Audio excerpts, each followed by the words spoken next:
ये topic start करना है आज। टॉपिक ने मुहरें, लिपि तथा बाढ़। इसको स्टार्ट करने से पहले हम कुछ रिवाइज कर लेते हैं मोहनजोदड़ो से रिलेटेड फैक्ट।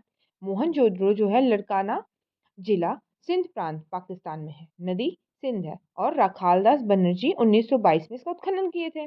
प्रमुख साक्ष्य इसके क्या रहे हैं? विशाल स्नानागार रहा है, सभा भवन रही है और दाढ़ी वाले पुजारी की मूर्ति मिली है। कांस्य निर्मित नंग महिला की मूर्ति मिली है और नाव का चित्र मिला है। यूपीपीसीएस 2022 में ये आया हुआ था। याद रखने के लिए फैक्ट तो पढ़ लिए हमको, लेकिन लॉन्ग टर्म के लिए रिटेन करना है ना। तो मोहन को हम बनाएंगे एक राजा। मोहन एक राजा है। मोहन एक राजा है, बनर्जी उसका मुंशी है। क्या ऐसे मोहन बनर्जी नाम के राजा है? ऐसे कर लीजिए। मोहन बनर्जी नाम के राजा है, उसके पास विशाल स्नानागार है, सभा भवन है, दाढ़ी वाला एक पुजारी भी है। और क्योंकि रहते राजा के पास पुजारी तो रहते हैं, और डांसिंग गर्ल्स भी हैं वहाँ पे कांस्य निर्मित वाली, और नाव के चित्र मिले तो नाव भी है उनके पास। और वो सूती कपड़े पहनते हैं, सूती कपड़े भी पहनते हैं। उनके पास बड़ा सा सीमेंट घर भी है। ओके, तो ये मोहनजोदड़ो से हो गया। नाउ अब इसको देख लेते हैं, फोर्टिफिकेशन वाला। को कंफ्यूज ना करें हमें। चिन्हुद्रुड़ एकमात्र ऐसा नगर था जो दुर्ग बंद नहीं है। तो याद रखेंगे, नो चिन्हुद्रुड़ो, कालीबंगा, अलग अलग, सुरकोटदा, धोलावीरा, लोथल एक ही रक्षा प्राचीर से घिरे हुए हैं। तो ये फोर्टिफिकेशन से रिलेटेड था। और नो चिन्हुद्रुड़ मतलब चिन्हुद्रुड़ में नहीं है, कालीबंगा अलग अलग है, सुरकोटदा, धोलावीरा मतलब जो फोर्टिफिकेशन उनका दुर्ग बनाया गया अलग अलग बनाया गया कालीबंगा में। और सुरकोटदा, धोलावीरा, लोथल एक ही रक्षा प्राचीर से घिरे हुए हैं। अब स्टार्ट करते हैं। और मैंने क्वेश्चंस भी ऐड कर दिए हैं, जो भी जिस पैराग्राफ से आए हुए हैं सामने आप देख सकते हैं। ओके, और बीच में फिर से कहीं कुछ अगर इम्पोर्टेंट फैक्ट लगता है तो उसको ऐसे कर ले रहे हैं, क्योंकि रिटेन करना है। मेरा पर्पज़ है रिटेन कराना। पढ़ना तो पढ़ लूँगी, आप भी पढ़े होंगे, एक बार मैंने भी पढ़ा होगा, लेकिन हमारा लॉन्ग टर्म के लिए रिटेन हो। नाउ मुहरे, लिपि तथा बाढ़। तो स्टार्ट करेंगे। मुहरे मुद्रांकनों का प्रयोग लंबी दूरी के संपर्कों को सुविधाजनक बनाने के लिए होता था। कल्पना कीजिए कि सामान से भरा एक थैला एक स्थान से दूसरे स्थान तक भेजा जा रहा है। उसका मुख रस्सी से बांधा गया और गांठ पर थोड़ी गीली मिट्टी जमाकर एक या अधिक मुद्रा से दबा दिया गया, जिससे मिट्टी पर मुहरों की छाप पड़ गई। यदि इस थैले के अपने गंतव्य स्थान पर पहुंचने तक मुद्रांकन अक्षुण्ण रहा तो इसका अर्थ था कि थैले के साथ किसी प्रकार की छेड़छाड़ नहीं की गई थी। मुद्रांकन से प्रेषक को पहचान का भी पता चलता था। तो मतलब ये जो भारत से जब सामान भेजा जाता तो मिट्टी, गीली मिट्टी ऊपर से लगा दिया, सिक्के नीचे हो गए, उसको दबा के बांधा और बीच में छेड़छाड़ नहीं की गई, तभी तो उसमें इम्प्रिंट हो गए सारे। ठीक है, ऐसा इस पैराग्राफ में लिखा हुआ है। तो क्वेश्चन क्या आया था? With reference to the ancient people of Harappan culture of Indus Valley, which of the following statement is not correct? तो चार स्टेटमेंट है, तो नॉट करेक्ट पूछा है, मतलब incorrect. They use the spindle holes of spinning, use करते थे। They practise the board making, yes करते थे। दे यूज मेटल मनी, क्या मेटल मनी यूज करते थे? नो। ठीक है, ये वाला होगा। They use tools implements of stones, yes. और मेटल की जहाँ बात आती है तो यहाँ पे ये याद रखिएगा, क्या उनको गोल्ड कॉइन नोन था? ये भी सवाल बन के आ गया कि क्या वो सोने के सिक्के जानते थे या चांदी के सिक्के जानते थे? चांदी के सिक्के और सोने के सिक्के नहीं जानते थे। वो सोना जानते थे, चांदी जानते थे। दोनों जो है वो लोग ज्वेलरी के फॉर्म में यूज़ किया करते थे, तब कॉइन के फॉर्म में वो यूज़ नहीं करते थे। क्या उनको आयरन नोन था? नहीं नोन था। आयरन के बारे में उनके पास कोई जानकारी नहीं थी।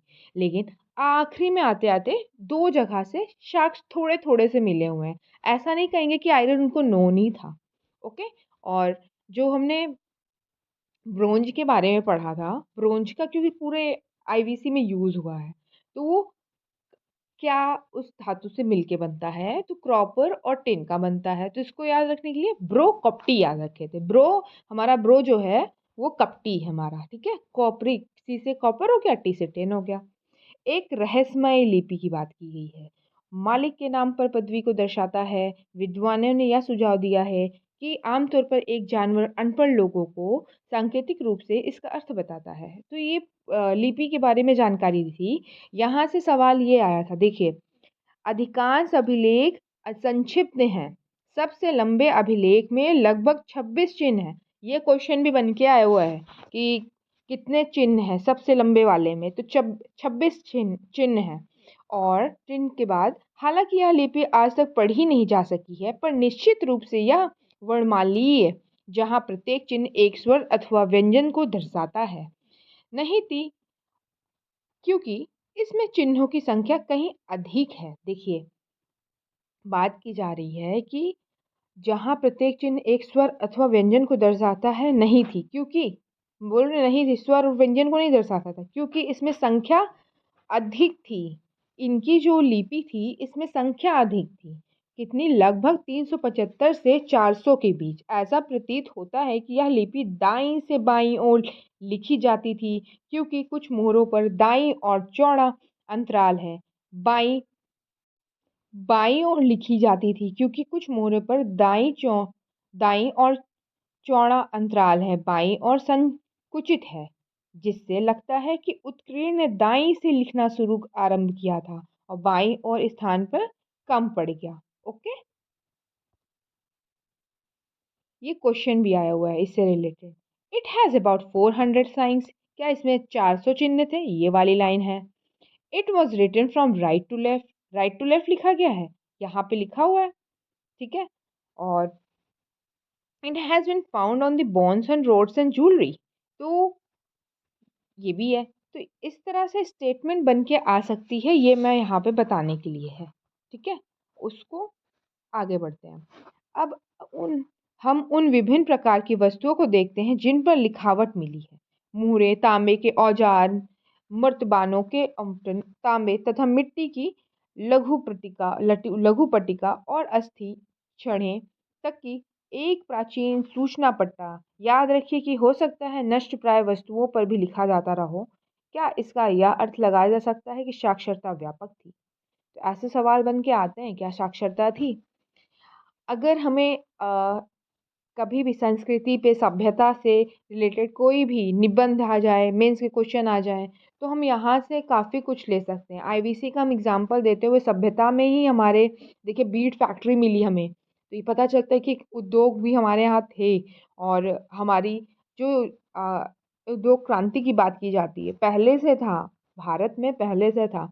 और ईंट एक साइज़ की बनाई जाती थी, उससे पता चलता है कि उनको मैथमेटिक्स का भी ज्ञान था, इनडायरेक्टली ज्ञान था। क्योंकि हम ये नहीं कह सकते कि डायरेक्टली वो नाप के इंची टेप वगैरह लेके करते थे, लेकिन उनको मैथमेटिकल आते थे, क्योंकि उन्होंने ईंट का साइज एकदम सिस्टमैटिक सारे काम किए हैं। रोडों का कोण एक दूसरे को बराबर कट करना 90 डिग्री पे, लगता है ना कि मैथमेटिक्स आती थी उनको, उनको जानकारी थी, अनकॉन्शियस लेवल पे थी। ऐसा नहीं था कि उनको पता चल गया था, उसको बाद में हम लोग धीरे धीरे प्रेजेंट किए हैं, ठीक है। और जैसे चित्र मिलते हैं, खाने पीने की चीज़ें मिलती हैं, और जो चनहूदड़ों वाली स्टोरी हीरोइन की बताई थी, और वो उससे पता चलता है संस्कृति कि वहाँ पे पहनावा कैसा था। बीड्स फैक्ट्री, वो मेकअप भी करती थी, लिपस्टिक भी लगाती थी। इंक पॉट भी मिलता है। इंक पॉट मिलने का मतलब क्या है? साक्षरता ही तो है। ज्वेलरी जो थे वहाँ पे both man and women use किया करते थे। ओके।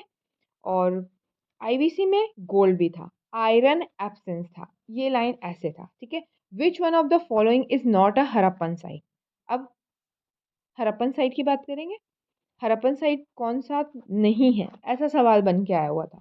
एक सवाल यहाँ पे देखिए, ये लिखा है स्टेटमेंट, कैसे कैसे स्टेटमेंट बन के आती है। क्वेश्चन की स्टेटमेंट डायरेक्टली दी है। Presently Harappa is in Pakistan. Harappa was on the bank of Beas river. क्या ब्यास रिवर के किनारे है? सोचिए, हरप्पा ब्यास रिवर किनारे है। The excavator of the Harappa was R D Banerjee. तम्रथा विच छत्र is found from the Harappa. आपको इसमें क्वेश्चन पता ही होगा, आंसर आप कमेंट बॉक्स में दीजिएगा, मैं नहीं बताऊंगी, इसको पढ़ाया हुआ है।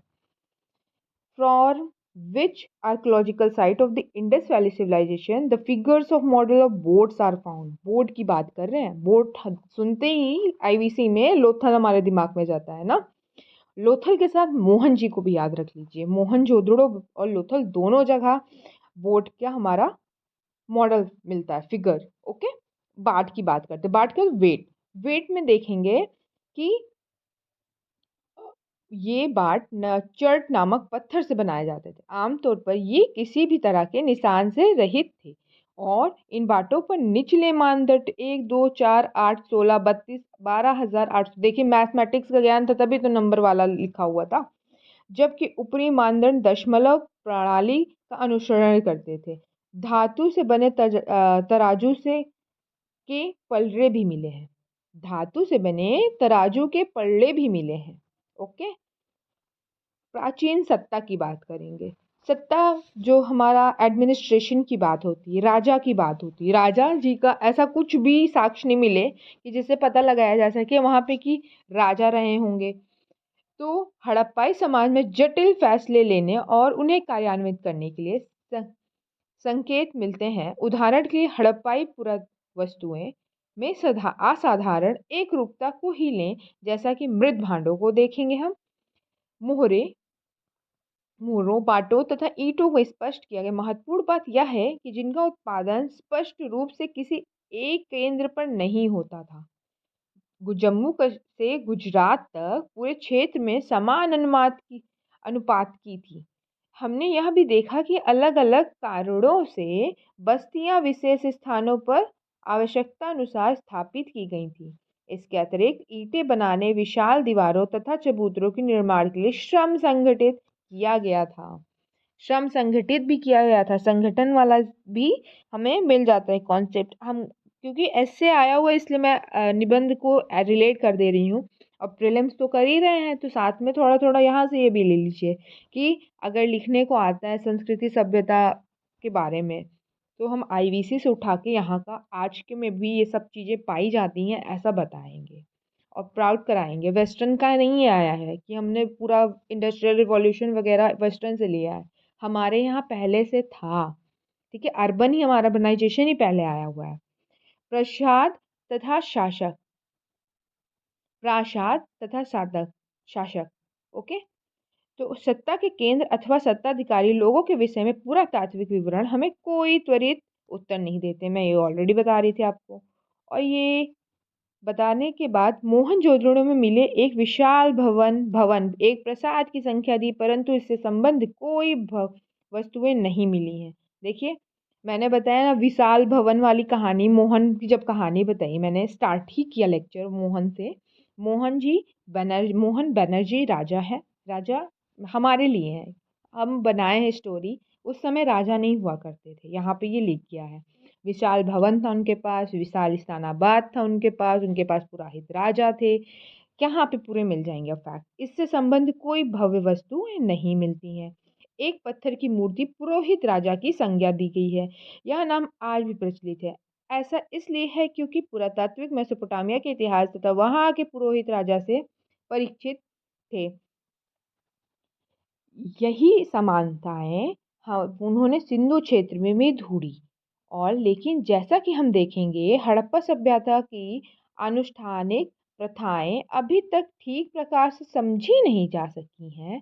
न ही यह जानने के साधन उपलब्ध हुए हैं क्या जो लोग इन अनुष्ठानों का निष्पादन करते थे उन्हीं के पास राजनीतिक सत्ता होती थी। तो राजनीतिक सत्ता की हमें कोई जानकारी नहीं मिलती है। तो कुछ पुरातात्विक इस मत के हैं कि हड़प्पाई समाज में शासक नहीं थे। तो डिबेटेबल है, जब कुछ साक्षी नहीं है तो फिर हम कैसे बताएंगे। सभी को सामाजिक स्थिति समान थी। दूसरे पुरातात्विक यह मानते कि यहाँ कोई एक नहीं बल्कि मल्टीपल शासक थे, कई शासक थे। जैसे मोहनजोदड़ो हड़प्पा अलग अलग राजा होते थे। कुछ और यह तर्क देते थे कि एक ही राजा था और जैसा कि पूरा वस्तुओं में समानताओं को देखते हैं। तो वेरियस क्वेश्चन आया हुआ है, ये देखिए सीएपीएफ का लिया हुआ है मैंने। CAPF, CDS, UPSC, UPPCS, ROR सभी को कवर करके क्वेश्चंस जहाँ जहाँ से जो स्टेटमेंट वाले बने हैं और जो लगता है क्योंकि और सब ऑब्जेक्टिव वाले तो हाईलाइट कर दिए एनसीईआरटी के बुक में मिल गया फैक्ट, और जो नहीं मिले उनको टेबल घटना चक्र और लुशन की टेबल ऐड कर दी ऐसे। और ये देखिए अब ये क्वेश्चन जो नहीं मिले हैं वो डायरेक्ट मैंने ऐसे लगा दिए हैं स्टेटमेंट की, ये स्टेटमेंट बन के आई हुई है। तो पूछा क्या था, various causes have been suggested for decline of the Harappan culture. मतलब जो हड़प्पा का कल्चर डिक्लाइन के लिए ये कॉजेज रहे हैं, कारण रहे हैं। Consider the causes mentioned below, identify the weakest of them. यहाँ पे कुछ ऐसे कारण लिखे हैं जिसकी वजह से कहा जा सकता है कि हड़प्पा सभ्यता समाप्त हो गई है। तो इसमें कौन सा सबसे कमज़ोर हमारा कारण रहा है? तो जो बताते हैं अलग अलग होते हैं, देख बताए हुए हैं हमारे जितने भी ये कह सकते हैं कि जितने आर्कोलॉजिस्ट हैं या उनमें अनुमान लगाने वाले स्कॉलर हिस्टोरिकल्स रहे हैं। Due to constant incidents of the naturally occurring flood, flood से कह रहे हैं तबाही आई थी। तो हाँ, ये वाला तो हो सकता है क्योंकि इसमें मत भी है लोगों की बहुत ज़्यादा। Due to increase in the salinity of the soil fertility and decrease, क्या अभी उर्वरक ज़मीन हमारी नहीं बचती है, फर्टिलिटी ख़त्म हो जाती है, क्या हम पूरा सभ्यता समाप्त हो जाएगी? ये वाली वीकेस्ट लग रही है, तो यही आंसर था, बता दिया यहाँ पे। अब स्टार्ट करेंगे सभ्यता का अंत। सभ्यता का अंत स्टार्ट करेंगे और ये टेबल भी याद करेंगे। पहले हम पढ़ लेते हैं, फिर टेबल को याद कर लेंगे। नियोजित बस्तियों के साक्ष्य, ईंटों के आकार में निश्चित अनुपात, मैथमेटिक्स, तथा बस्तियों के कच्चे माल स्रोतों के समीप संस्थापित होने को स्पष्ट है। ठीक है, अभी तक की स्थिति में अंतिम परिकल्पना सबसे युक्तिसंगत प्रतीत होती है, क्योंकि यह कदाचित संभव नहीं है कि पूरे के पूरे समुदाय द्वारा इकट्ठे ऐसे जटिल निर्णय लिए जा सकें। सही बात है। आप बताइए, एक ट्रेड हमको करना है, व्यापार करना है, एक देश दूसरे देश के साथ कर रहा था, तो इस व्यापार के बीच में कोई जटिल फैसला निर्णय तो कोई एक ही लेता रहा होगा।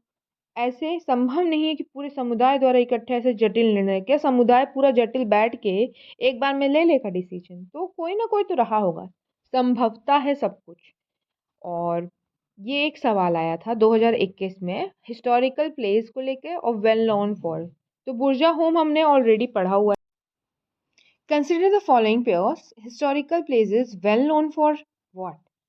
ये मैच सामने सामने लिखा है, मैच द फॉलोइंग नहीं आया है। क्या ये करेक्ट है? देखिए, चंद्र केतुगढ़ पूछा है तो टेराकोटा आर्ट मिला है। गणेश्वर से कॉपर आर्टिफैक्ट में बुर्जा होम वाला हमें पता है ना कि रॉक कट साइन नहीं है। ठीक है, ये वाला एक गलत है। ओके, आप मार्क कर लीजिएगा, ये गलत है। यहाँ पे थे, सभ्यता का अंत कर रहे थे ना, स्टार्ट करेंगे इसको। एक क्वेश्चन बता दिया और ये वाला सभ्यता के अंत से रिलेटेड है। लोगों की मान्यताएं, जितने स्कॉलर्स रहे, विद्वान रहे, उन्होंने क्या कहा, इसको मैच द फॉलोइंग में आ जाता है, किसका क्या मानना था। तो ये भी कर लेंगे। तो जैसे कि यहाँ लिखा है, ऐसे साक्ष्य मिले हैं जिनके अनुसार लगभग 1800 ईसा पूर्व तक चोलिस्तान जैसे क्षेत्रों में अधिकांश विकसित हड़प्पा स्थलों को त्याग दिया गया था। तो चोलिस्तान वाला ये लाइन लिख के आई थी और 1800 ऐसे एज इट इज लिखा था, ये पूरा उठा करके। ठीक है, ये क्वेश्चन आया हुआ था। सबका तो क्लिप लगा नहीं सकते ना, कितना लगाएंगे, पढ़ा हुआ है, हाईलाइट कर दिया है। इसके साथ ही गुजरात, हरियाणा तथा पश्चिमी उत्तर प्रदेश की नई बस्तियों में आबादी बढ़ने लगी थी। तो मतलब वैदिक काल की आने की संभावना होने लगी थी। ऐसा ऐसा लगता है कि उत्तर हड़प्पा के क्षेत्र 1900 ईसा पूर्व के बाद भी अस्तित्व में रहे हैं। कुछ चुने हुए हड़प्पा स्थलों में भौतिक संस्कृति में बदलाव आया था, जैसे सभ्यता की विशिष्ट पुरा वस्तुओं, बाटों, मोहरों तथा विशिष्ट मनकों मतलब बीड्स का समाप्त हो जाना, लेखन, लंबी दूरी का व्यापार तथा शिल्प विशेषज्ञता भी समाप्त हो गई। सामान्यतः थोड़ी वस्तुओं के निर्माण के लिए थोड़ा ही माल प्रयोग किया जाने लगा लाया जाता था। थोड़ा माल, बाहर से हमारी कनेक्टिविटी टूटने लगी थी, थोड़ा माल लाया जाता था। आवास निर्माण की तकनीकों का ह्रास हुआ था।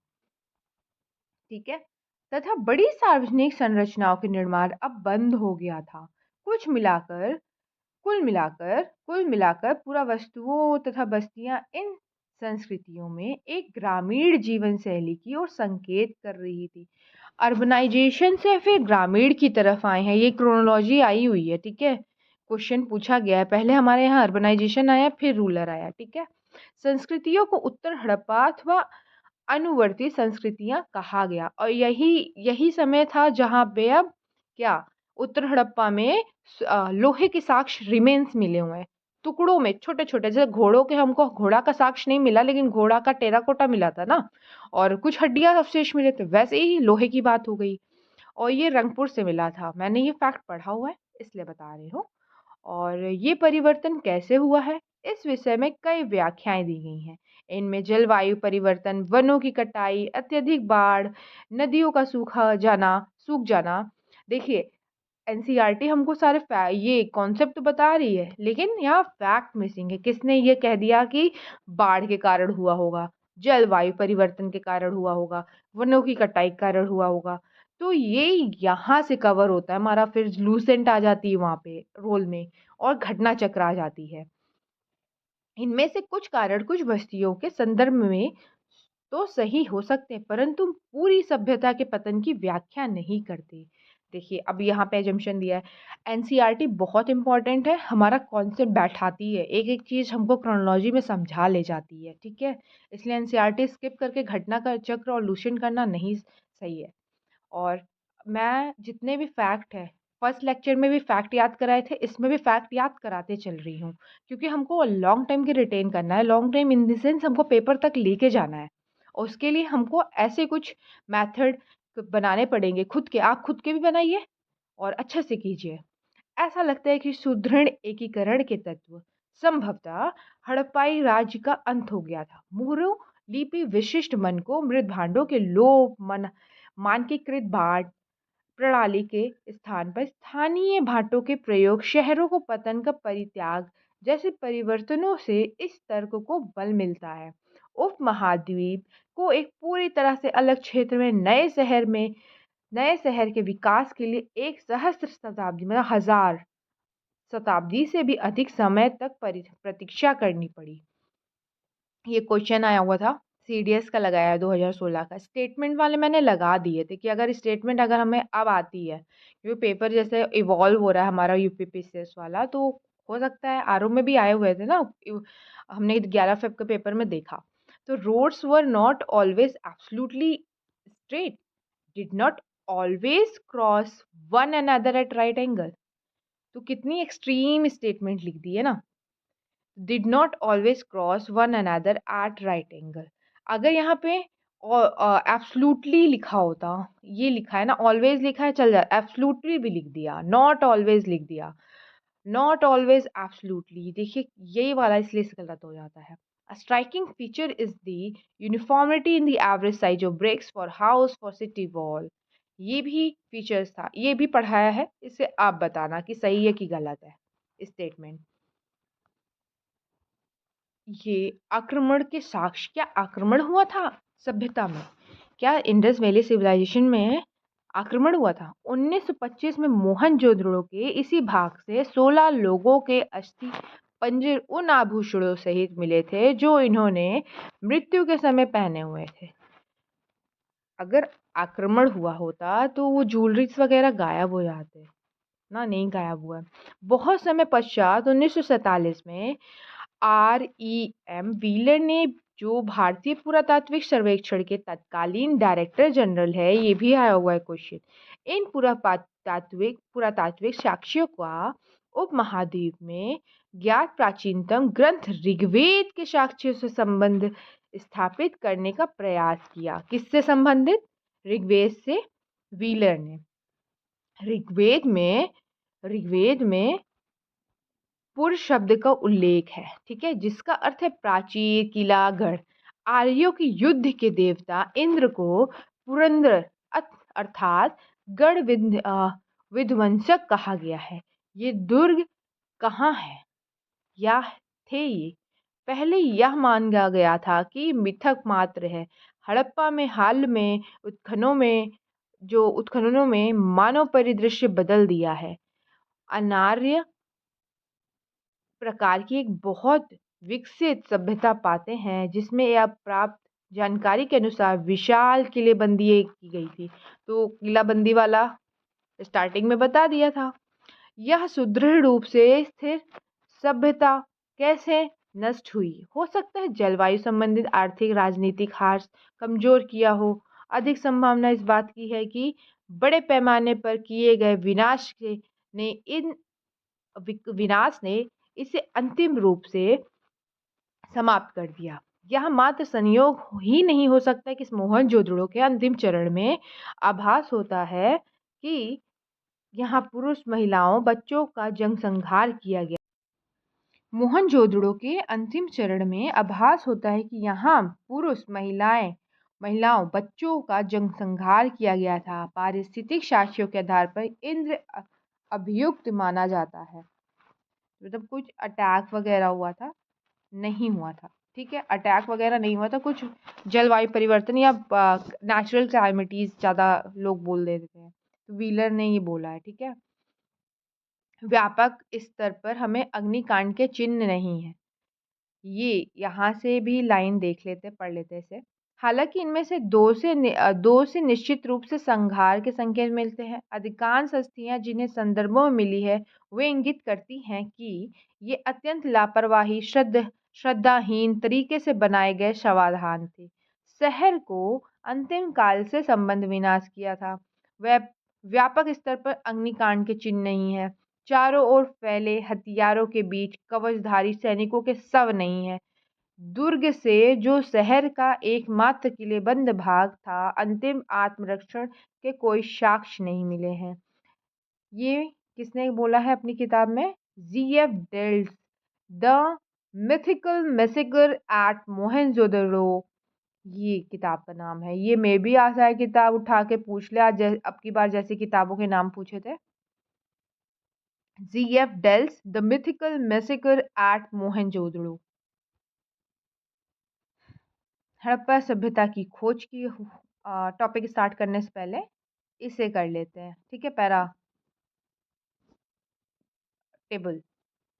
टेबल में देखिए, जलवायु परिवर्तन को विद्वान कौन मान रहे थे? जलवायु परिवर्तन के लिए आरएल स्टाइन है। आरएल स्टाइन कहते हैं जलवायु परिवर्तन कारण रहा होगा। किसका? सिंधु सभ्यता के पतन का कारण, और उनके मानने वाले विद्वान है ना, तो जलवायु परिवर्तन को कारण मानते हैं कौन? RL Stein. RL Stein. तो स्टाइन स्टाइल, ठीक है, स्टाइल में परिवर्तन लाना है हमको। क्यों लाना है? जलवायु के लिए लाना है। जलवायु बिहेवियरल चेंज लाना है लाइफ में, तो जलवायु परिवर्तन के लिए लाना है। ठीक है, आरएल स्टाइन स्टाइल, स्टाइल हमारा रहन सहन स्टाइल, स्टाइन स्टाइल जलवायु परिवर्तन। भूतात्विक परिवर्तन की बात करेंगे, एम आर साहनी। भूतात्विक परिवर्तन, जितना हम परिवर्तन कर रहे हैं भू में वो सही तो रही है। जितना परिवर्तन हम कर रहे हैं भूतात्विक में वो सही रही है। सहना, एम आर साहनी। भूतात्विक परिवर्तन, एम आर साहनी। प्राकृतिक आपदा, प्राकृतिक आपदा, प्राकृतिक आपदा कैनेडी है। कनाडा लिंक करिए कि आपदा ला रही भारत के साथ विवाद करके अपने लिए। उसके लिए एक समय प्राकृतिक आपदा बन जाएगी, क्योंकि अगर पंजाब वाले जाना छोड़ दिए वहाँ पे। प्राकृतिक आपदा कैनेडी। बाढ़, बाढ़ जो है मैके एवं मार्शल। मशाल हमारी बाढ़ के कारण जो बुझ गई। मशाल जो हमारी है बाढ़ के कारण बुझ गई। मैके मशाल बाढ़। ठीक है, मैके मार्शल बाढ़, मैके मार्शल बाढ़। मैं ऐसे भी रीडिंग करके जा सकती थी कि जलवायु परिवर्तन आइंस्टाइन है, भूतात्विक परिवर्तन ऐसे सहानी, लेकिन यहाँ याद कराना पर्पज है। पहले लेक्चर में भी याद कराया, आप लेक्चर को गो थ्रू करिए। मैं क्या की हूँ, स्टार्टिंग में मेरा लेक्चर थोड़ा सा सीधा साधा सा रहता है, तो मे बी आप पूरा व्यू नहीं करते। धैर्य बना करके पूरा लेक्चर अच्छे से पढ़िए। बाढ़, मैके मार्शल। ओके, आर्यों का आक्रमण, गार्डन चाइल्ड व्हीलर। आर्यों का आक्रमण wheeler, garden child, garden child. देखिए, गार्डन चाइल्ड व्हीलर की बात कर दी है। ये कुछ हमारा साउंड हो रहा है बाहर वालों के। गार्डन चाइल्ड, चाइल्ड को भी मार दिए गार्डन में, व्हीलर खेल रहा था। आर्यों का आक्रमण, चक्र से आक्रमण, व्हील चक्र, व्हील चक्र होता है ना, व्हीलर को चक्र बना दिए, आक्रमण हुआ आर्यों का। आक्रमण। आर्य को इमेजिन करिए, चक्र लेके, व्हील लेके आ रहा है एक गार्डन में चाइल्ड को मारने के लिए। आर्यों का आक्रमण, गार्डन चाइल्ड एवं व्हीलर। प्रशासनिक शिथिलता, जॉन मार्शल। एक मसाल से बाढ़ छुपी बुझी थी, ठीक है, मैके एम मार्शल से। और प्रशासनिक शिथिलता, जॉन मार्शल। जब जान आ जाएगी प्रशासन में तो स्थिरता तो आ जाएगी। जान आ जाएगा तो प्रशासनिक स्थिरता आ जाएगी। तो ये इम्पोर्टेंट, जॉन मार्शल, प्रशासनिक स्थिरता। तो याद हो गया होगा, रिपीट कर देती हूँ। जलवायु परिवर्तन, आर एल स्टाइल। जलवायु परिवर्तन, हमको जलवायु के लिए परिवर्तन लाना है। भूतात्विक परिवर्तन, एम आर साहनी सह रही है भू हमारी क्या हमारे परिवर्तन को, हमने इतना उसको परेशान करके रख दिया। प्राकृतिक आपदा, कैनेडी अपने लिए आप प्राकृतिक आपदा ला रही है भारत के साथ अपने रिलेशन खराब करके। मैके मार्शल की बात किए तो बाढ़ की हो गई ना, बाढ़ को लेकर हो गया। मार्शल, जब मशाल होती है, मार्शल को मशाल बनाएंगे, मशाल जो होती बाढ़ में बुझ जाया करती है। आर्यों का आक्रमण व्हीलर से हो रहा है गार्डन के चाइल्ड में। प्रशासनिक स्थिरता, जॉन मार्शल। प्रशासनिक स्थिरता की बात की गई है, तो जान आएगी प्रशासन में तो स्थिरता आ जाएगी आपके जीवन में, ऐसा कर लीजिए। नाउ सभ्यता का अंत हो गया था ये। हड़प्पा सभ्यता की खोज।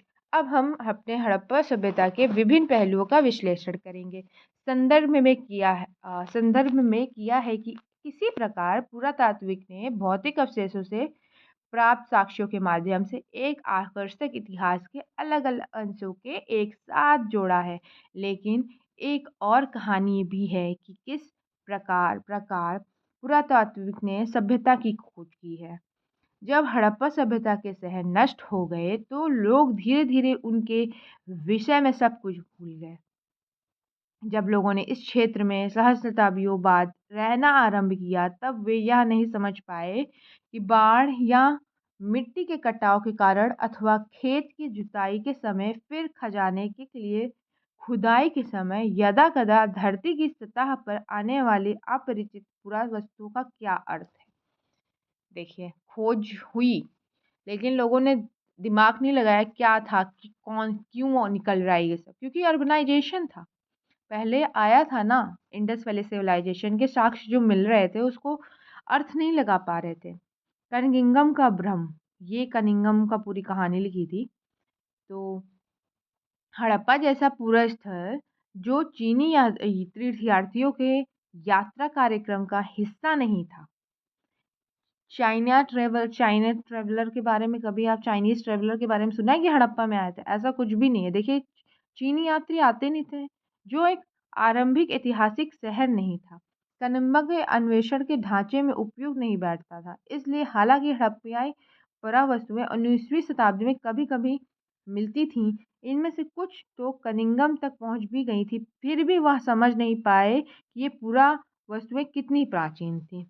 ये पूरी स्टेटमेंट कहानी है कनिंगम कैसे ट्रीट कर रहे थे हड़प्पा को हमारे, ठीक है। और भारतीय पुरातात्विक सर्वेक्षण के पहले डायरेक्टर कनिंगम, ये लाइन इम्पॉर्टेंट है, ये क्वेश्चन आया हुआ है। भारतीय पुरातात्विक सर्वेक्षण के पहले डायरेक्टर जनरल कनिंगम, क्योंकि ये जनरल लाइन था इसलिए हाईलाइट नहीं किया, मैं बोली पढ़ते पढ़ते बता दूंगी।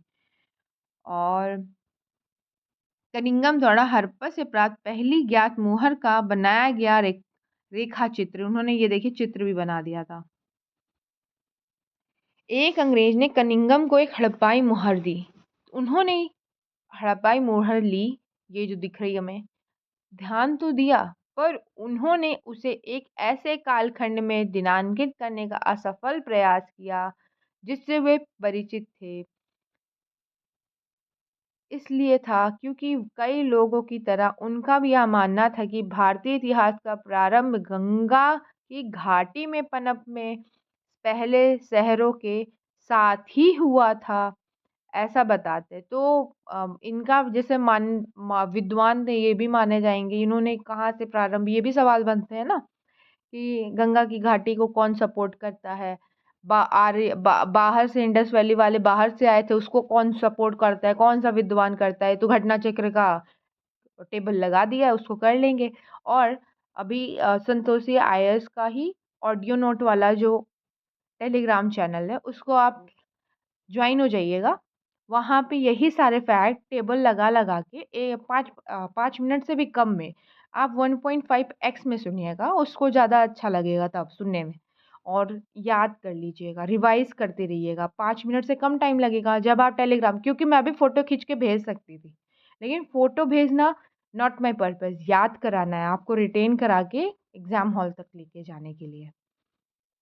तो देखिएगा। और साथ में क्विज़ चल रहे हैं हमारे मॉर्निंग में, मॉर्निंग और नून में और नाइट में, वो 3 शिफ्ट में जो क्विज़ चल रहा है उसको आप कर सकते हैं। साथ में मेन चैनल को आप ज्वाइन कर लीजिए, वहाँ पे सब कुछ नोटिफ़ाई करा जाएगा। तो ये था ऑडियो नोट वाला, आप देख लीजिएगा, बेटर लगे तभी आइएगा। बहुत अच्छे से कवर करेंगे एक-एक लेक्चर के साथ, जहाँ-जहाँ जो-जो फैक्ट है उसको टेबल, लुसेंट की टेबल रहेगी, घटना चक्र की जो भी टेबल कहीं से भी इम्पोर्टेंट लगेगी वो लगा लेंगे। क्योंकि लो हैंगिंग फ्रूट्स हम जल्दी कैच कर लें तो उतना ही बेटर रहेगा कि जल्दी नंबर हम गेन कर सकते हैं ना। ये क्वेश्चंस स्किप नहीं होने चाहिए पेपर में, क्योंकि कैलकुलेटेड रिस्क रहता है पेपर में। जैसा आपकी बार आया तो हमको फैक्ट जितने याद रहेंगे, आप खुद भी याद करिए। अगर मेरी तरफ से हो सकेगा तो ये सारे ऑडियो नोट के थ्रू कर रही हो ना, तो उसको भी आप यूज़ करिए। पुरास्थल टीले स्तर, ये यहाँ पे ये फैक्ट देखिए, पुरातात्विक पुरास्थल वस्तुओं और संरचनाओं के निर्माण, प्रयोग फिर उन्हें त्याग दिए जाने से बनते हैं। जब लोग एक ही स्थान पर नियमित रूप से रहते हैं तो भूमि खंड के अनवरत उपयोग तथा पुनः उपयोग से आवासीय मलबों का निर्माण हो जाता है, ठीक है, जिन्हें टीला कहते हैं। और अल्पकालीन या स्थायी परित्याग की स्थिति में हवा या पानी की क्रियाशीलता कटाव के कारण भूमि खंड के स्वरूप में बदलाव आ जाता है। इन टीलों में मिले स्तरों से प्राप्त प्राचीन वस्तुओं से आवास का पता चलता है। ये स्तर एक दूसरे से रंग प्राकृतिक इनमें मिली पुरावास्तविक संदर्भ में भिन्न भिन्न होते हैं। परित्यक्त है कि जिन्हें बंजर स्तर कहा जाता है, कि वह पहचान इन सभी लक्षणों के अभाव से की जाती है। तो ये पैराग्राफ क्या कह रहा है हमारा, आप पैराग्राफ तो पढ़ लेंगे लेकिन कह क्या रहा है ये समझना जरूरी है। पुरातात्विक पुरास्थल वस्तुओं संरचनाओं के निर्माण, प्रयोग फिर उन्हें त्याग दिए जाने से बनते हैं। जब लोग एक ही स्थान पर नियमित रूप से रहते हैं, क्या होता है, मिट्टी एक बार जमी, दो बार जमी, लेयर्स में हो गया ना, तो टीला वाला पॉइंट हो गया कि वहाँ से मलबों से हमको जानकारी ऐसे मिलती है। तो उस मलबों की जानकारी से हम पता लगा लेते हैं कि यहाँ कितने लोग कितने कैसे रहे हैं, कितनी कितनी पीढ़ी रही है, कितनी आबादी रही है, ये सारी जानकारी भी ले लेते हैं। और एक नवीन प्राचीन सभ्यता, इसको आप कंप्लीट करेंगे।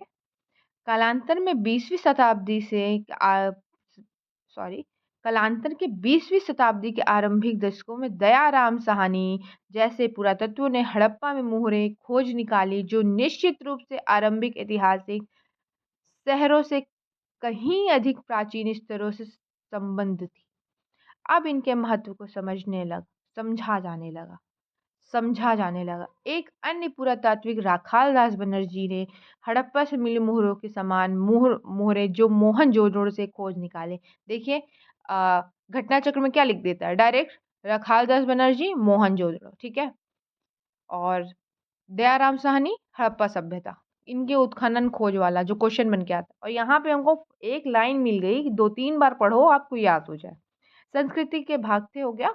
इन्हीं खोजों के आधार पर 1924 में भारतीय पुरातात्विक सर्वेक्षण के डायरेक्टर जनरल जॉन मार्शल ने पूरे विश्व के समक्ष सिंधु घाटी में एक नवीन सभ्यता की खोज की घोषणा कर दी थी। जॉन मार्शल ने की थी, किसने की थी, किसके, दयाराम साहनी और मोहनजोदड़ो की खोज के बल पे उन्होंने इन्हीं के खोजों के आधार पर, किनके दोनों खोज के आधार पर, दयाराम साहनी और रखालदास बनर्जी के। मोहन बनर्जी की कहानी सुनाई थी किंग वाली, दयाराम साहनी हड़प्पा वाले में याद रखे थे कि हमारी प्रॉपर्टी कोई हड़प लेगा तो रोएंगे ही हम, रो रा से रो रावी हो गया। और ये कौन काम करता है? राजनेता, पॉलिटिशियंस करते हैं और दया बिल्कुल नहीं करते हैं। दया बिल्कुल नहीं करते। दयाराम साहनी लाएँगे, राम जी को लाएँगे तो हड़प्पा, रावी, दयाराम साहनी, मोहनजोदड़ो की कहानी याद रखे हैं। मोहनजोदड़ो, रखालदास बनर्जी सिंधु नदी के किनारे। और M.N.. Rao the story of Indian archaeology में लिखते हैं। फिर एक किताब का नाम आया, किताब के नाम पढ़ते चलिएगा। M N. Rao the story of Indian archaeology. Marshall ने भारत को जहां पाया था उसे उससे 3000 वर्ष पीछे छोड़ा। ऐसा इसलिए था क्योंकि मेसोपोटामिया के पुरस्थलों में उत्खननों से हड़प्पा पुरस्थलों पर मिली मुहरें जैसी मुहरों जैसी पर तब तक पहचान ना जा सकी थी, पहचान नहीं की जा सकी थी, पहचानी नहीं जा सकी थी। ठीक है, 3000 साल पीछे छोड़ दिया था, मुहरें मिली थी। इसी प्रकार विश्व को न केवल एक नई सभ्यता की जानकारी मिली, पर यह भी है कि वह मेसोपोटामिया के समकालीन थी। जब मार्शल थे, जब उन्होंने घोषणा की कि दयाराम साहनी और उनके रखालदास बनर्जी की उस नवीन सभ्यता की खोज हो गई है, तो वो कहते हैं कि ये दोनों मेसोपोटामिया और हड़प्पा के समकालीन थे आपस में। मेसोपोटामिया के पुरास्थल में हुए उत्खननों ने हड़प्पा पुरास्थलों पर मिली मोहरों जैसी पर तब अब पहचानी ना जा सकी थी मुहरें मिली थी। विश्व को न केवल एक नई सभ्यता की जानकारी मिली, यह भी कि मेसोपोटामिया के समकालीन थी। मेसोपोटामिया हड़प्पा एक दूसरे के समकालीन थे। भारतीय पुरातात्विक सर्वेक्षण के डायरेक्टर जनरल के रूप में जॉन मार्शल का कार्यकाल वास्तव में भारतीय पुरातत्व में एक व्यापक परिवर्तन काल था। वे भारत में कार्य करने वाले पेशेवर पुरातत्वविद थे। वे यहाँ यूनान तथा क्रीट में अपने कार्यों का अनुभव भी लाए थे। हालांकि अधिक महत्वपूर्ण बात यह है कि कनिंघम की तरह भी उन्हें भी आकर्षक खोजों में दिलचस्पी थी, पर उनमें दैनिक जीवन की पद्धतियों को जानने की भी उत्सुकता थी। लोग रहा कैसे गए, दैनिक जीवन के बारे में क्वेश्चन आया हुआ है, मेंस में भी बन जाते हैं। मेंस में आप मेंस का क्वेश्चन पेपर उठा के देख लीजिएगा। जैसे जैसे मैं बोल रही हूँ, संस्कृति के बारे में, सभ्यता के बारे में, दैनिक जीवन हो गया, मैथमेटिक्स, ये सब कुछ लिंक करके हम पैरा बना सकते हैं अर्बनाइजेशन के लिए। मार्शल पुरस्कार के स्तर विनाश मार्शल पुरस्कार के स्तर विन्यास को पूरी तरह अनदेखा कर पूरे टीले में समान परिमाण वाली नियमित क्षैतिज इकाइयों के साथ उत्खनन करने का प्रयास करते थे। इसका यह अर्थ है कि अलग अलग स्तरों से संबंध होने पर भी एक इकाई विशेष से प्राप्त सभी पुरा वस्तुओं को सामूहिक रूप से वर्गीकृत कर दिया जाता था। परिणाम स्वरूप इन खोजों के संदर्भ के विषय में बहुमूल्य जानकारी हमेशा के लिए लुप्त हो जाती थी। क्या करते थे, उनको वर्गीकृत कर दिया जाता था। वर्गीकृत करने से पूरा बहुमूल्य जानकारी नहीं मिल पा रही थी। हड़प्पा में व्हीलर आए थे, ये लिखा हुआ है, वो क्या कह के चले गए, उनकी कहानी लिख दी है। नई तकनीकियों तथा प्रश्न और कच्छ में हुए व्यापक सर्वेक्षण में से कई हड़प्पाई बस्तियां प्रकाश में आई तथा पंजाब हरियाणा में किए गए अन्वेषणों से हड़प्पा स्थलों की सूची में कई नाम जुड़ गए। हालांकि कालीबंगन, लोथल, राखी गढ़ी में धोलावीरा की खोज, वहां हुए अन्वेषण उत्खनन इन्हीं प्रयासों का हिस्सा है। नए अन्वेषण अब भी जारी हैं, मतलब नई नई चीजें अभी भी निकाली जा रही हैं।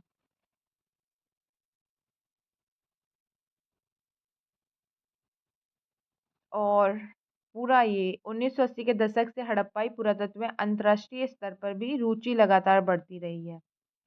1980 से, ठीक है, हड़प्पा मोहनजोदड़ो दोनों स्थानों पर उपमहाद्वीप के तथा विदेशी विशेषज्ञ संयुक्त रूप से कार्य करते रहते थे और करते रहे हैं, अभी भी कर रहे हैं। वे आधुनिक वैज्ञानिकों तकनीकों का प्रयोग करते हैं जिनकी मिट्टी, पत्थर, धातु वस्तु तथा वनस्पति जानवरों के अवशेष प्राप्त करने हेतु सतह का अन्वेषण और साथ ही उपलब्ध साक्ष्य के हर सूक्ष्म टुकड़े का विश्लेषण सम्मिलित है।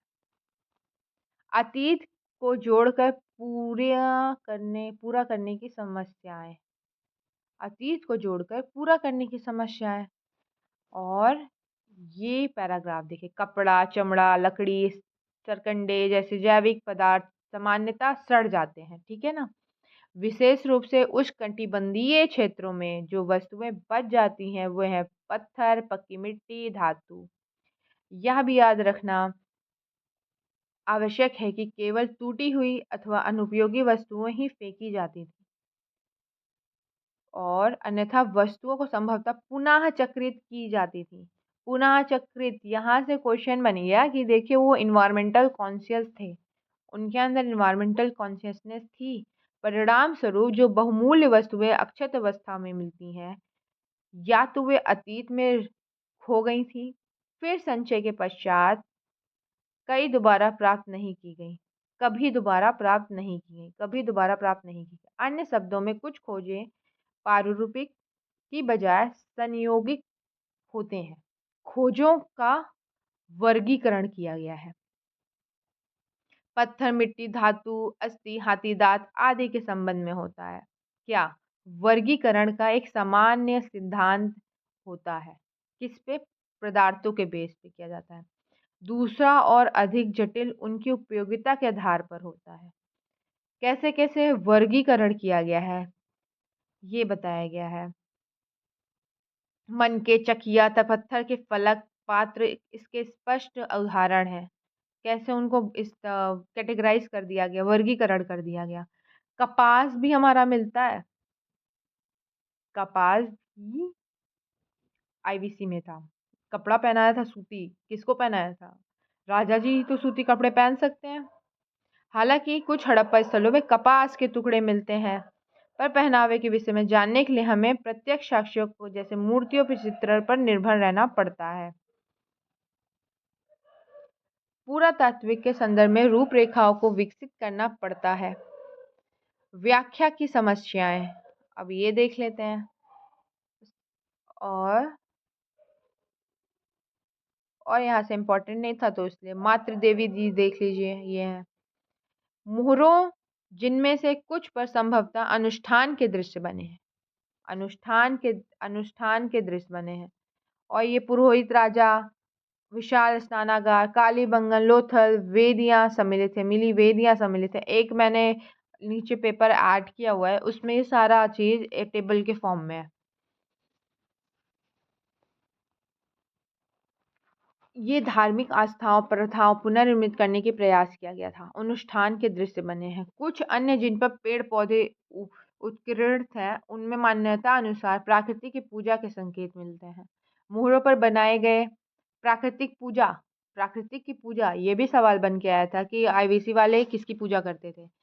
कुछ जानवर जैसे कि एक सींग वाला बैल, एक सींग वाला जानवर, मुहरों पर बनाए गए कुछ जानवर हैं, ठीक है। सींग वाला जानवर, यूनिकॉर्न वाला, जिसे आमतौर में एक श्रृंगी कहा जाता है। एक श्रृंगी कल्पित तथा संश्लिष्ट लगते हैं। कुछ मोरों पर एक आकृति जिसे पालथी मारकर योगी की मुद्रा में बैठा दिखाया गया है। कभी कभी जिसे जानवरों से घिरा दर्शाया गया है। आदि शिव अर्थात हिंदू धर्म के प्रमुख देवताओं में से एक का आरंभिक रूप की संज्ञा दी गई है। आदि शिव मोरों को देखते हैं, ये है, देखिए सींग बना दी गई है और ये जानवरों से घिरे हुए हैं। सबसे आरंभिक धार्मिक ग्रंथ ऋग्वेद 1500 से 1000 ईसा पूर्व के बीच रुद्र नामक एक देवता का उल्लेख मिलता है, जो बाद की पौराणिक परंपराओं में शिव के लिए प्रयुक्त हो गया है।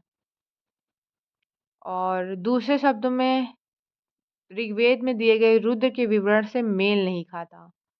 देखिए, शिव भगवान और रुद्र एक दोनों मेल नहीं खाते आपस में, ऐसा बताया गया। देखिए ये लिखा है कि लेकिन शिव के विपरीत रुद्र को ऋग्वेद में ना तो पशुपति रूप से जानवरों का, विशेष रूप से मवेशियों के स्वामी योगी के रूप में दिखाया गया है। या तो पशुपति या शिव, इसको लेके भी डिबेट हो गया यहाँ पे। एक मैके इन पत्थरों के विषय में यह कहते हैं कि ये लाज, वर्दमणि, जेस्पर, चलेसिडनी तथा अन्य पत्थरों से बने छोटे आकार के शंख कुओं जो सुंदरता से तरासे और तैयार किए जाते थे गए थे, जो 2 इंच से भी कम ऊंचाई के थे, लिंग भी माना गया है। दूसरी तरफ यह भी संभव है कि इनका प्रयोग पट्टों पर खेले जाने वाले खेलों में होता रहा होगा। अर्नेस्ट में क्या ऐसा कह देते हैं। ये पक्की मिट्टी का बना हुआ खिलौना गाड़ी है। और हम अब लास्ट में आ गए हैं। पेज नंबर 25 आया है ये। इसमें आरंभिक भारतीय पुरातत्व के प्रमुख कालखंड लिखे हुए हैं, इसे पढ़ लीजिएगा आप। 1000 ईसा पूर्व में आरंभिक लोहा 1000 ईसा पूर्व में लोह काल महाप्रसार समाधान, आरंभिक लोह काल और महाप्रसार समाधान कहा गया है। हड़प्पाई पुरातत्व के विकास के प्रमुख चरण है। कब कब कैसा हुआ। और 1875 में हड़प्पाई मुहर पर कनिंगम की रिपोर्ट आई थी। 1921 में माधव स्वरूप वत्स द्वारा हड़प्पा में उत्खननों का आरंभ हुआ था। 1925 में मोहनजोदड़ो में उत्खननों का आरंभ हुआ था। 1946 में REM व्हीलर द्वारा हड़प्पा में उत्खनन हुआ था। 1955 में SR राव लोथल में खुदाई का आरंभ हुआ था। 1960 में BV लाल BK थापर के नेतृत्व में कालीबंगन में उत्खनन का आरंभ हुआ था। 1974 में MR मुगल द्वारा बहावलपुर में अन्वेषणों का आरंभ हुआ था। 1980 में जर्मन इतावली संयुक्त दल द्वारा मोहनजोदड़ो में सतह अन्वेषणों का आरंभ हुआ था। 1986 में अमेरिकी दल द्वारा हड़प्पा में उत्खननों का आरंभ हुआ था। 1990 में RS विस्ट द्वारा धोलावीरा में उत्खननों का आरंभ हुआ था। ये क्वेश्चन आया हुआ था, ये वाला लाइन याद करिए। सभी इंपॉर्टेंट है, याद रखनी है हमको। ये डेट आप याद मेमोराइज करिएगा और ये बार बार पढ़ने से मेमोराइज हो जाएंगी। ये लिख दिया था। कालीबंगा कालीबंगा ये कालीबंगा के बारे में आता है कि यहाँ पे लिखा ना, BB लाल BK थापर के नेतृत्व में कालीबंगन में उत्खनन का आरंभ हुआ था। और लाल और थापर देखिए लिखा हुआ है, लाल थापर कालीबंगा घग्गर राजस्थान, ये भी लिख दिया है। और काली मिट्टी की चूड़ियाँ कालीबंगा से हैं। जुते हुए खेत कालीबंगा से। लकड़ी की वाली जो मिले हुए हैं दोहरे सिंह, लकड़ी की वाली कच्ची ईंटों के प्रमाण हमारे कालीबंगा से।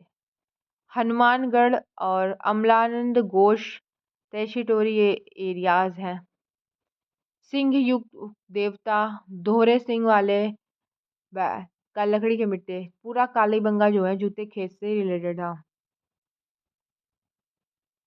और यहाँ से क्वेश्चन बनता है, काली मिट्टी की चूड़ियाँ, जुते हुए खेत, लाल थापर घग्गर राजस्थान, कच्ची मिट्टियों के प्रमाण कालीबंगा हो गया। अब हड़प्पा की बात करते हैं। हड़प्पा में पत्थर से बनी नर्तकी मूर्तियाँ, कब्रिस्तान के साक्ष्य मिले। R37 कब्रिस्तान सबसे बड़ा। तांबे का पैमाना मिला है, हड़प्पा से तांबे का पैमाना मिला है। पैमाना मतलब स्केल, तो फिर मैथमेटिक्स बता दिया। नगर टीला, दुर्ग टीला मिलता है।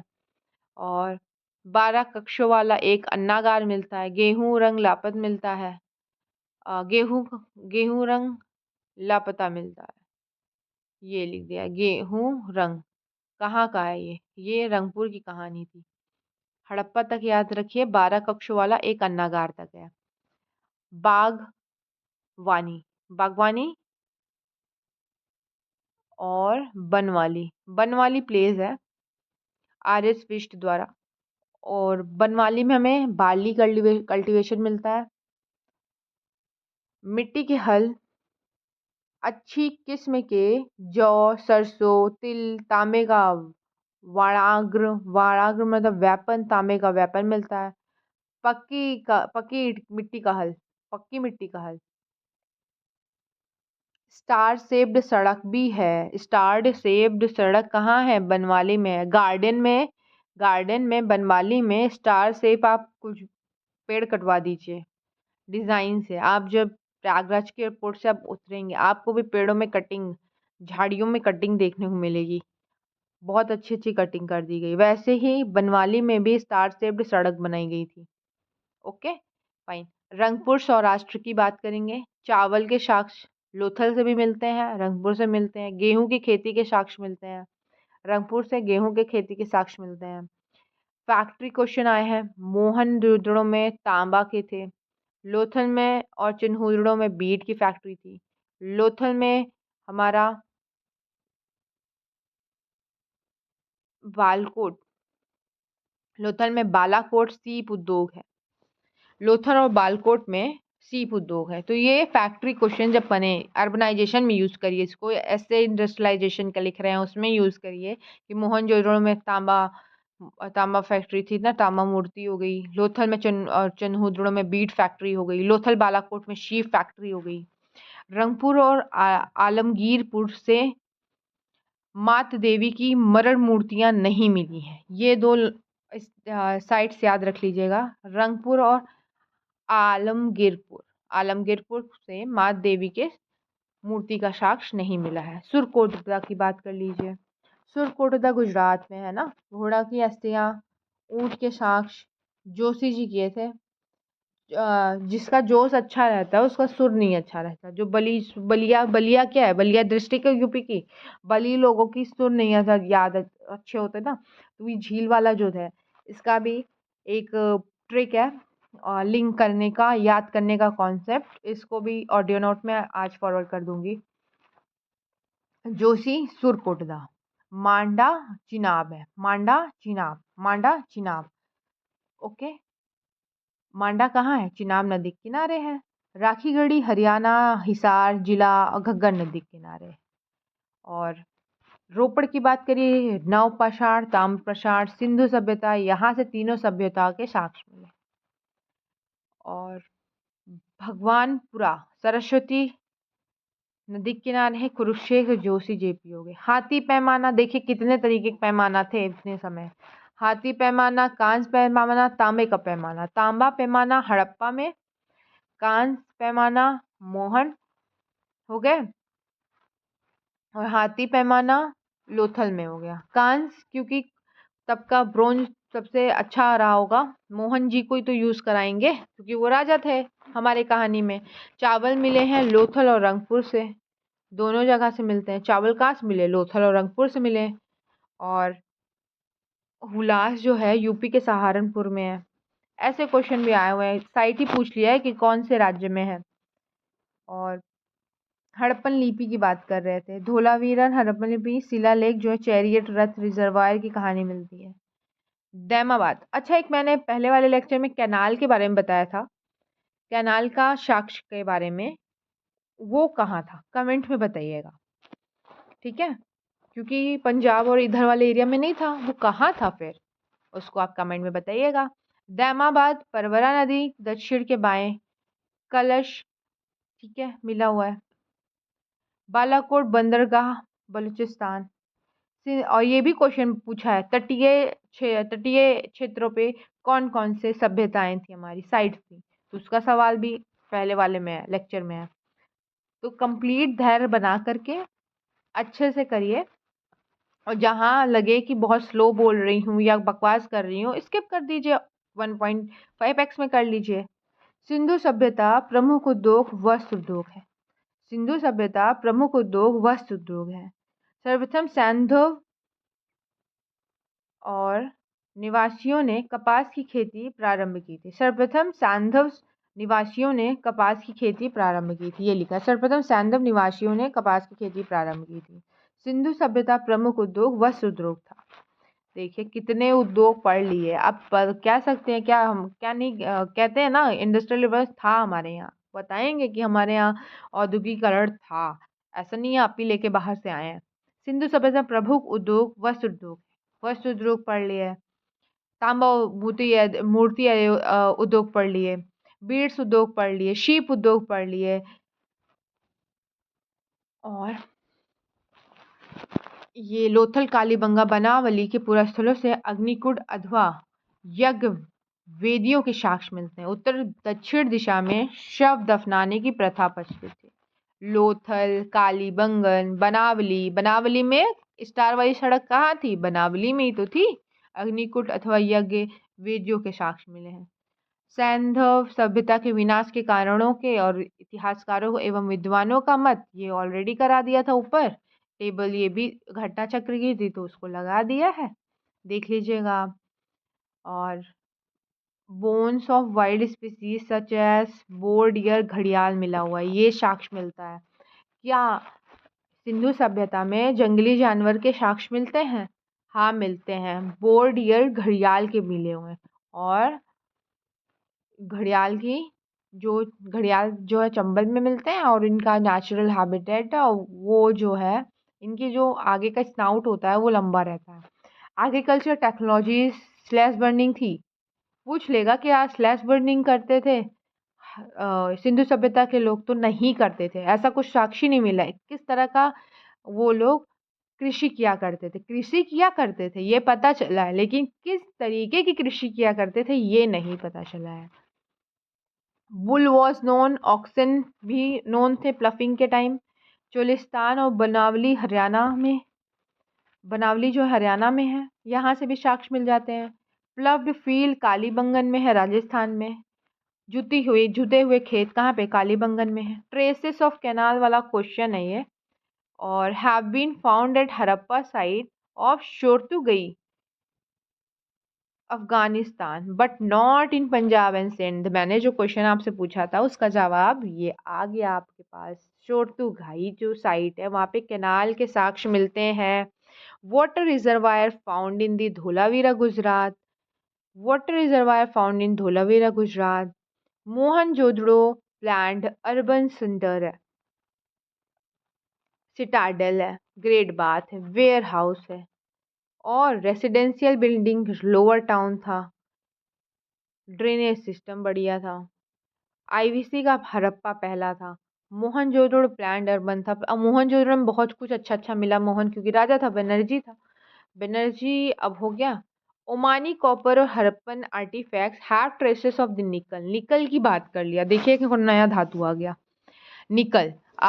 सजेस्ट सजेस्ट करता है कॉमन ऑरिजिन। दोनों जगह से निकल के ट्रेस मिले हुए हैं, निकल के ट्रेस मिले हैं, तो ये पता चलता है कि ओमान और हड़प्पा में ये कॉमन ऑरिजिन के थे। और कॉमन ऑरिजिन क्या था? आर्टिफैक्ट, जैसे Omani copper artefact, Harappan artefacts have traces of nickel. और निकल क्या बता रहा था कि वो कॉमन ऑरिजिन का है। Seals and sealings have a line of writing, pictography, too many signs, 375, 400 signs. Most inscriptions are short, the longest containing about 26। ये क्वेश्चन आया था इसलिए ऐसे लिख दिया। राइट टू लेफ्ट लिखा जाता था। वेट्स चर्ट के बने होते थे, चर्ट उन्हें का कार्ड कहा जाता था। मांडा जम्मू कश्मीर में है। Uniform ratio throughout the region है, लेबर स्किल्ड रहते थे तभी तो ये काम कर लेंगे। नेक्स्ट, चनहुदड़ वाला ही कहानी, ये पेज ऑलरेडी करा दिया था। शुरतुगई अफगानिस्तान में। Best source of the lapis lazuli. Lapis lazuli का बेस्ट सोर्स है सुरतुगई। खेतरी कॉपर हो गया। साउथ इंडिया गोल्ड हो गया। गणेश्वरा जोधपुरा कल्चर हो गया। गणेश्वरा जोधपुरा कल्चर हो गया। देखिए, कॉपर आर्टिफैक्ट मिलने से खेतरी में तो उसे गणेश्वर जोधपुरा कल्चर कहा जाने लगा। एक संस्कृति नाम दे दी गई थी। बुरजोहन ड्वेलिंग साइट थी। ओके, यही कालीबंगा का नाम ये बना दिया है। ये चित्र धोलावीरा में जो थे 3 थे, और लोथल सुरकोटदा में 2 को एक ही में पैक कर दिए। कालीबंगा अलग अलग, ठीक है। 2 टीला अलग अलग, क्योंकि 2 चूड़ी हम लोग अलग पढ़ते हैं। कालीबंगन में चूड़ी मिली थी ना, अलग अलग हाथों में तो पहनी जाती है, तो कालीबंगा। ओके, चनहुद्र, नो चनहुद्र, कालीबंगा अलग अलग, लोथल धोलावीरा वाली स्टोरी। ऐसे करके आप कई बार रिपीट कीजिए, बोल बोल के खुद से कीजिए। एंड सूती व ऊनी, ये पूछा गया है। चांदी नोन था कि नहीं था? लोथल सती प्रथा होने का प्रमाण क्या था कि नहीं था? उर्वरा की देवती उर्वरता की देवी हो गई। माता प्रधान, ठीक है, माता प्रधान था। ये सभ्यता के बारे में हम लिख सकते हैं कि माता प्रधान था, उर्वरता की देवी थी, इस वजह से हम बोल सकते हैं। सूती व ऊनी पहनते थे, चांदी नोन था। कौन पहले आया का भी देखिए क्वेश्चन बना था। नगर संस्कृति पहले आई है, फिर लोहे का हल मिलता है 1000 ईसा पूर्व में, आहत मुद्रा, चांदी सिक्के के मिलते हैं 6th सेंचुरी में चांदी के हो गया, सोने का सिक्का 2nd सेंचुरी में मिल गया था। ये पूरी स्टोरी याद रखनी थी बस। व्हीलर में के आर्यों का आक्रमण बता देते हैं। व्हील से आक्रमण कराया था मैंने जब पढ़ाया। कैनेडी अमेरिका, जो वो क्या कह रहे थे, नेचुरल कुछ हुआ होगा, प्राकृतिक आपदा आ गई है। नेक्स्ट, ये पूरा पढ़ा दिया है ऑलरेडी। प्रशासन की स्थिरता, विवरता, हलचल, ये पेज भी पढ़ा दिया है ऊपर। और सिंधु घाटी में मांडा जम्मू कश्मीर मांडा जम्मू कश्मीर चिनाब नदी के किनारे है। दैमाबाद परवना नदी के किनारे है। आलमगीरपुर उत्तर प्रदेश हिंडन नदी मेरठ के किनारे है। सुख्ता के इंदौर हमारा वेस्टर्न साइड है। बलूचिस्तान रीवा दाश नदी के किनारे है। तो ये भी हो गया। समाधान R37 ये पूछ लेगा ऐसे, मैच द फॉलोइंग में हड़प्पा लिख देगा, लोथल लिख देगा, मोहनजोदड़ो लिख देगा, कालीबंगा, और मैच कराने के लिए समाधान R37, बंदरगाह शहर, नाव, गोदी वाला लिख देगा, नृत्य की मूर्ति लिख देगा, जूता हुआ खेत लिख देगा, शाख, या तो लिख देगा कंसिडर द फॉलोइंग स्टेटमेंट, सामने सामने मैच करा के लिख देगा, एक कोई गलत लिख देगा, उसको हमको गलत करना रहेगा। और ये किस कारण से हुआ था, वो है बाढ़ के कारण से, आर्यों का आक्रमण, क्लाइमेट चेंज, भू चेंज के बारे में बात कर दिया। नागा अर्जुना कोंडा, कृष्ण अर्जुन कोंडा, कृष्ण जो है ये पूछा था किस नदी के किनारे कौन है, तो हड़प्पा रावी हो गया था, हस्तिनापुर गंगा हो गया, नागार्जुना कोंडा जो गोंडा, और फिर हमारा कृष्ण के अंदर हो गया बालू हरियाणा, पाडरी गुजरात, पैठन पैठन गोदावरी, कालीबंगा घग्गर, लोथल भोगवा, रोपड़ सतलज। ये लोकेशन पूछा है, देखिए यूपी का मैप दिखा दिया है यहाँ पे। यूपी का मैप मैं आपको बनाना सिखाऊंगी। ये थोड़ा सा रफ में बना हुआ है, इसलिए अच्छा नहीं बनाया था। ये जस्ट अ रफ पेज है मेरा। सहारनपुर हुलास, आलमगीरपुर मेरठ, लिखैया प्रयागराज, महादहा प्रतापगढ़। हुलास आलमगीरपुर उत्तर प्रदेश मेरठ में आ गया। आलमगीरपुर उत्तर प्रदेश मेरठ में आ गया। हुलास जो है हमारा सहारनपुर में आ गया। लोथल गुजरात में आ गया। कालीबंगा राजस्थान, जूते हुए खेत आ गए, रोपड़ पंजाब, दैमाबाद महाराष्ट्र, बनावली हरियाणा, राखीगढ़ी हरियाणा। सोहगौरा नाम का भी एक पूछ लिया था। सोहगौरा जो है वो मौर्य काल से था। सभ्य सिंधु सभ्यता में दूसरे काल की साइट्स भी लाए जा सकते हैं और उसको क्वेश्चन बना देगा और हमें लगेगा कि बस सिंधु सभ्यता का है वो। सोहगौरा जो है मौर्य काल का था। अगेन ये पेज ऐड कर रहा है। धोलावीरा वाली स्टोरी बता ही दी थी। धातु को मैच करने वाला क्वेश्चन बन सकता है, इसलिए लिख दी हूँ इसे। और लोथल भोगवा सिंधु सभ्यता, ये कहानी लिखी है। यूपी में सनौली बागपत नंबर 125 समाधान से गहने के साक्ष्य मिलते हैं। ठीक है। सनौली हड़प्पन मानव समाधान बागपत जिला यूपी में है। नॉर्थ साइड वो दफनाया गया है। मांडी मुजफ्फरनगर जिला उत्तर प्रदेश में। मांडा जम्मू कश्मीर। मांडी मांडा दोनों अलग अलग है। मांडी उत्तर प्रदेश, मांडा जम्मू कश्मीर। ओके। इनको अरेंज करने के लिए आया था वेस्ट टू ईस्ट, तो आप लगा लीजिएगा। कपास की खेती भारत में शुरू हुई थी। सिक्का प्रचलन नहीं था। सिक्का प्रचलन नहीं था सिंधु सभ्यता में। सिक्का प्रचलित नहीं था सिंधु सभ्यता में। लोथल से कुत्ता मूर्ति मिली हुई है, मम्मी की मूर्ति। सर्वाधिक मुहरे सेल खड़ी की हैं। सर्वाधिक मुहरे सेल खड़ी की हैं। तो सेल खड़ी से ही हमने शुरुआत की थी।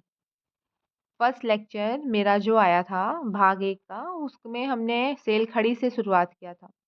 बाघ, हाथी, गैंडा, भैंसा चित्रित पशुपति हो गया।